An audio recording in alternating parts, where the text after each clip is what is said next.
Hi! Hello! నమస్తే. Welcome back to our channel. అందరూ ఎలా ఉన్నారండి? నేనైతే చాలా బాగున్నాను. ఇప్పుడు నేను ఒక స్వీట్ రెసిపీ అయితే చూపిస్తున్నానండి. సగ్గుబియ్యం బెల్లం పాయసం అండి. చాలా బాగుంటుంది ఇది. నా స్టైల్‌లో నేనైతే ఈ విధంగానే చేస్తాను. ఈ రెసిపీ అయితే చాలా బాగుంటుంది. చాలా ఈజీగా కూడా చేసుకోవచ్చు. కొత్తగా స్వీట్ చేసేవాళ్ళు కూడా ఈజీగా చేయొచ్చండి ఈ పాయసం అయితే. నేను ఇప్పుడు ఈ రెసిపీ ఎలా చేసుకోవాలో చూపిస్తాను. ఇప్పుడు ఒక కప్పు సగ్గుబియ్యం తీసుకోవాలండి. ఇవి వచ్చేసి కొంచెం పెద్ద సైజు ఉంటాయి. ఇందులో 2 రకాలు ఉంటాయి కదా సగ్గుబియ్యం. సన్నవి ఉంటాయి, కొంచెం పెద్ద సైజు ఉంటాయి. నేను పెద్ద సైజే తీసుకున్నాను. పాయసానికైతే కొంచెం పెద్దగా ఉంటేనే బాగుంటాయి. ఒక కప్పు సగ్గుబియ్యం తీసుకోవాలి. మనం ఏ కప్పుతో అయితే సగ్గుబియ్యం తీసుకుంటామో దాంతోనే మిగిలినవన్నీ కూడా మెజర్ చేసుకోవాలి. పచ్చిశనగపప్పు వచ్చేసి నేను హాఫ్ కప్ అయితే తీసుకున్నాను.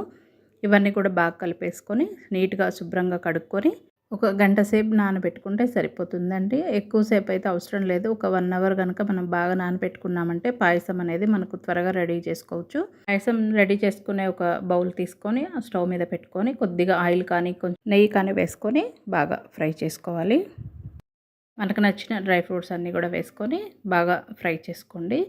ఇలా ఫ్రై చేసుకొని పక్కన పెట్టేసుకొని కొద్దిగా అయితే నేను సేమియా వేశాను. ఇది మీ ఇష్టం అండి. నేనైతే కొంచెం వేశాను.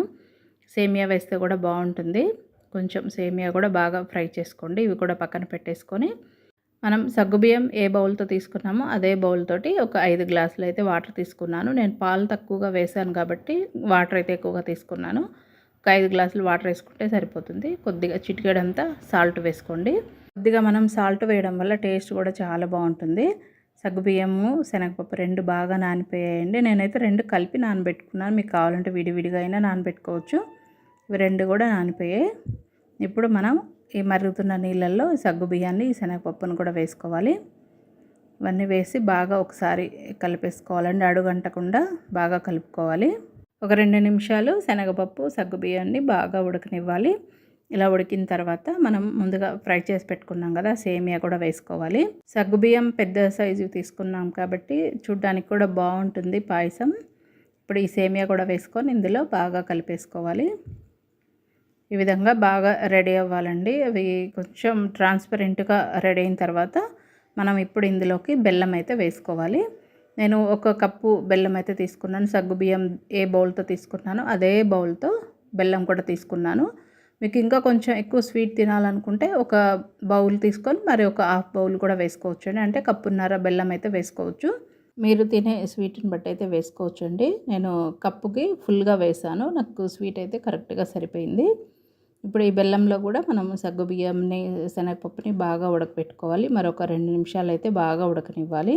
బెల్లం మొత్తం బాగా కలిసిపోయింది. ఇప్పుడు డ్రై ఫ్రూట్స్ వేసుకుందాము. ఇవన్నీ కూడా ఒకసారి బాగా కలిపేసుకొని స్టవ్ అయితే సిమ్లోనే పెట్టుకోవాలండి. ఇప్పుడు మనం ఇందులోకి కాచి చల్లార్చిన పాలు, నేను హాఫ్ కప్ అయితే పాలు అయితే తీసుకున్నాను. మీ ఇష్టం అండి. మీకు ఇంకా ఫుల్ కప్ కావాలన్నా తీసుకోవచ్చు. నేను హాఫ్ కప్ తీసుకున్నాను. పాలు ఇరిగిపోకుండా ఉండాలంటే మనం పాలు పోసిన వెంటనే స్పీడ్గా కలిపేసేయాలండి. మనం అలా ఉంచేసామంటే ఇరిగిపోయినట్లుగా వస్తుంది. మనం కొంచెం స్పీడ్గా కలిపేసామంటే బాగా పాయసంలో పాలన్నీ బాగా కలిసిపోయి అస్సలు విరగవు. మనం పచ్చి పాలు కాకుండా కొంచెం కాచి చల్లార్చుకున్న పాలు వేస్తే బాగుంటుంది. ఈ విధంగా పాలు వేసిన తర్వాత మనం ఇంకా స్టవ్ బంద్ చేసుకోవడమే. పాయసం అయితే రెడీ అయిపోయిందండి. లాస్ట్లో కొద్దిగా యాలకుల పొడి కూడా వేసుకొని కలిపేసుకొని 1 నిమిషం పాటు అయితే మూత పెట్టి అలా వదిలేసేయండి. 1 నిమిషం తర్వాత ఈ విధంగా ఉందండి పాయసం అయితే. అస్సలు గట్టిపడలేదు. చాలా బాగుంటుంది. ఒకవేళ మీకు ఎక్కువగా గట్టిపడింది అని అనుకుంటే మరి కొద్దిగా పాలు వేసి కలిపేసుకోండి. మరలో మనం అప్పుడప్పుడైనా సరే ఈ సగ్గుబియ్యం బెల్లం పాయసం చేసుకొని తింటే ఒంటికి చలువ చేస్తుందండి. అసలు వేడి చేయదు. చాలా బాగుంది టేస్ట్ కూడా. తప్పకుండా ఈ రెసిపీ కూడా మీరు కూడా ట్రై చేయండి. చాలా బాగుంది. చాలామందికి తెలుసు ఈ పాయసం అనేది. నా స్టైల్లో నేను ఈ విధంగా అయితే చేశాను. చాలా సింపుల్గా ఉంటుంది. అలాగే టేస్ట్ కూడా చాలా బాగుంటుంది. తప్పకుండా ట్రై చేయండి.